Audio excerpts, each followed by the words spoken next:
दुःख काय येतं? श्री स्वामी समर्थ कथा.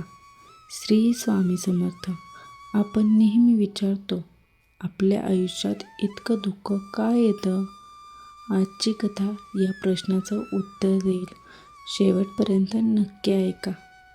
एका भक्ताने स्वामींना विचारलं, स्वामी, मी नेहमी चांगलं काम करतो, कोणाला त्रास देत नाही, तरी माझ्या आयुष्यात दुःख का आहे? स्वामी समर्थ शांत बसले, मग हसले आणि म्हणाले, बाळा, दुःख म्हणजे शिक्षा नाही, ते आत्म्याची परीक्षा आहे. जसा सोने तप्त अग्नीतून जाते, तसंच मनुष्य दुःखातून जातो. भक्त विचारतो, म्हणजे दुःख कधीच टाळता येत नाही का?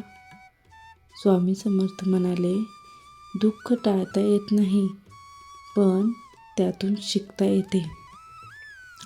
दुःख माणसाला संयम शिकवतं, श्रद्धा वाढवतं आणि त्याला देवाजवळ नेऊन ठेवतं. जो दुःखाला शत्रू मानतो तो हरतो, पण जो त्याला गुरु मानतो तो आयुष्य जिंकतो.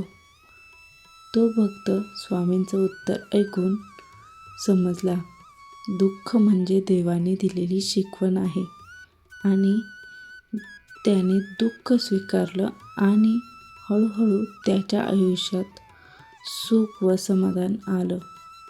श्री स्वामी समर्थ जप केला की दुःख जरी आलं तरी त्यातून मार्ग नक्कीच मिळतो. श्री स्वामी समर्थ. धन्यवाद. श्री स्वामी समर्थ.